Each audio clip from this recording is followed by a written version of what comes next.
You, John Fitzgerald Kennedy, do solemnly swear I, John Fitzgerald Kennedy, do solemnly swear that you will faithfully execute the office of President of the United States that I will faithfully execute the office of President of the United States and will, to the best of your ability, and will, to the best of my ability, preserve, protect, and defend the Constitution of the United States. preserve, protect, and defend the Constitution of the United States. So help you God.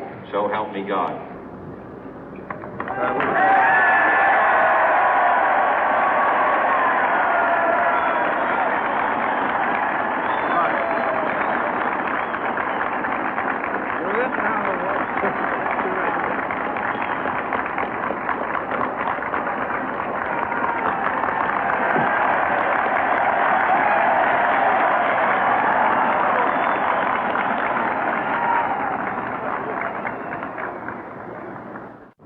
Vice President Johnson, Mr. Speaker, Mr. Chief Justice, President Eisenhower, Vice President Nixon, President Truman, Reverend clergy, fellow citizens. We observe today not a victory of party, but a celebration of freedom, symbolizing an end as well as a beginning, signifying renewal as well as change. For I have sworn before you and Almighty God the same solemn oath our forebears prescribed nearly a century and 3/4 ago. The world is very different now, for man holds in his mortal hands the power to abolish all forms of human poverty and all forms of human life. And yet the same revolutionary beliefs for which our forebears fought are still at issue around the globe. The belief that the rights of man come not from the generosity of the state, but from the hand of God. We dare not forget today that we are the heirs of that first revolution. Let the word go forth from this time and place to friend and foe alike that the torch has been passed to a new generation of Americans born in this century, tempered by war, disciplined by a hard and bitter peace, proud of our ancient heritage, and unwilling to witness or permit the slow undoing of those human rights to which this nation has always been committed and to which we are committed today at home and around the world.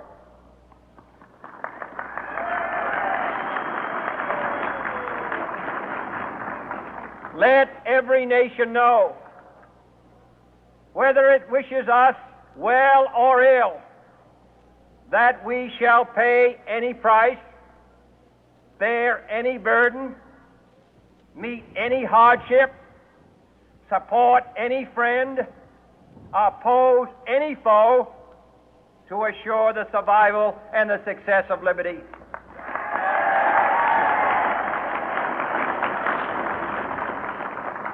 This much we pledge and more. To those old allies whose cultural and spiritual origins we share, we pledge the loyalty of faithful friends. United, there is little we cannot do in a host of cooperative ventures. Divided, there is little we can do, for we dare not meet a powerful challenge at odds and split asunder. To those new states whom we welcome to the ranks of the free, we pledge our word that one form of colonial control shall not have passed away, merely to be replaced by a far more iron tyranny. We shall not always expect to find them supporting our view, but we shall always hope to find them strongly supporting their own freedom, and to remember that in the past, those who foolishly sought power by riding the back of the tiger ended up inside.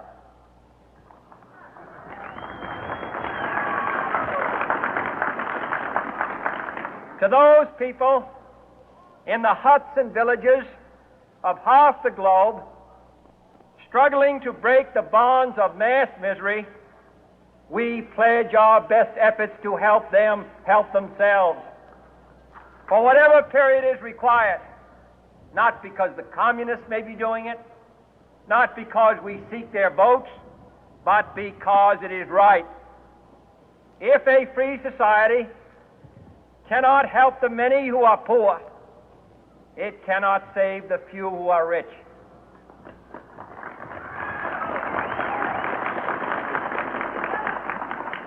To our sister republics south of our border, we offer a special pledge to convert our good words into good deeds, in a new alliance for progress, to assist free men and free governments in casting off the chains of poverty.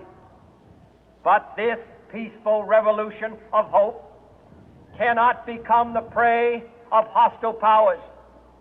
Let all our neighbors know that we shall join with them to oppose aggression or subversion anywhere in the Americas. And let every other power know that this hemisphere intends to remain the master of its own house.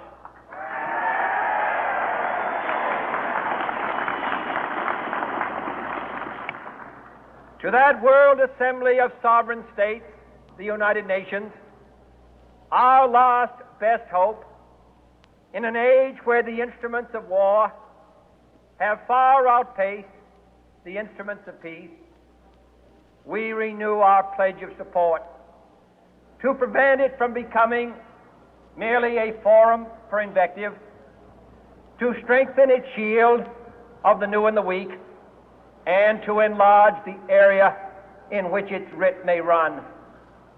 Finally, to those nations who would make themselves our adversary, we offer not a pledge, but a request that both sides begin anew the quest for peace.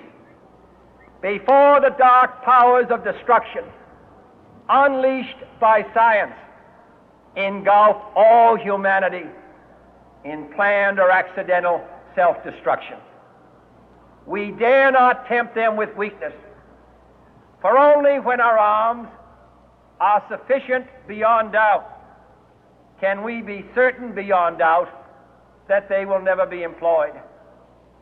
But neither can two great and powerful groups of nations take comfort from our present course, both sides overburdened by the cost of modern weapons, both rightly alarmed by the steady spread of the deadly atom, yet both racing to alter that uncertain balance of terror that stays the hand of mankind's final war.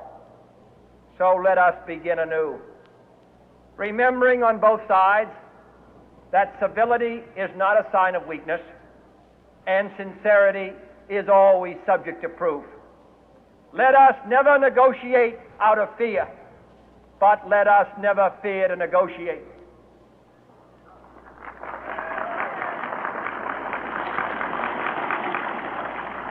Let both sides explore what problems unite us, instead of belaboring those problems which divide us.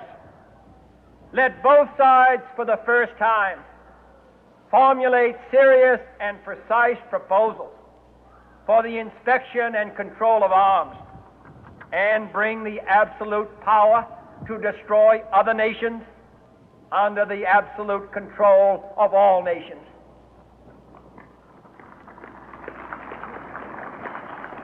Let both sides seek to invoke the wonders of science instead of its terrors. Together, let us explore the stars, conquer the deserts, eradicate disease, tap the ocean depth, and encourage the arts and commerce. Let both sides unite to heed in all corners of the earth the command of Isaiah to undo the heavy burden and let the oppressed go free. And if a beachhead of cooperation may push back the jungle of suspicion, let both sides join in creating a new endeavor, not a new balance of power, but a new world of law, where the strong are just and the weak secure and the peace preserved. All this will not be finished in the first 100 days, nor will it be finished in the first 1,000 days, nor in the life of this administration, nor even perhaps in our lifetime on this planet. But let us begin.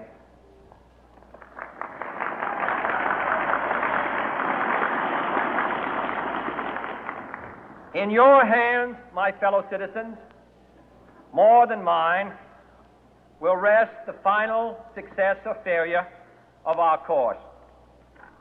Since this country was founded, each generation of Americans has been summoned to give testimony to its national loyalty. The graves of young Americans who answered the call to service surround the globe.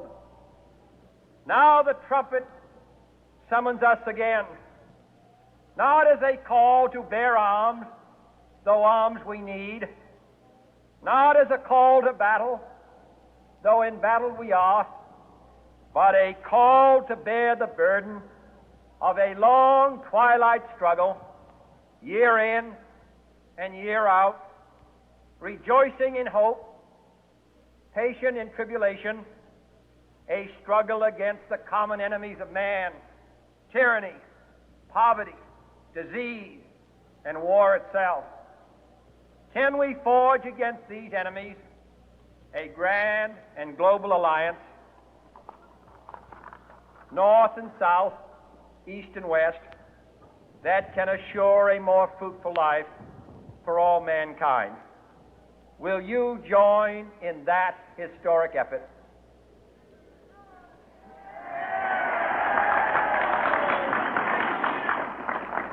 In the long history of the world, only a few generations have been granted the role of defending freedom in its hour of maximum danger.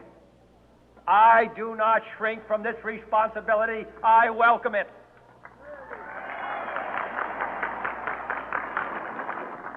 I do not believe that any of us would exchange places with any other people or any other generation.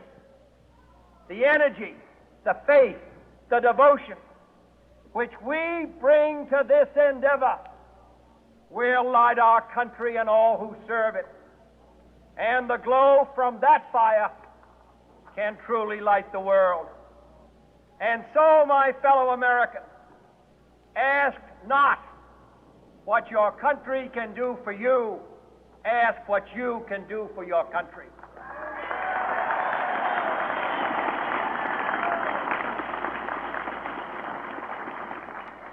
My fellow citizens of the world, ask not what America will do for you, but what together we can do for the freedom of man.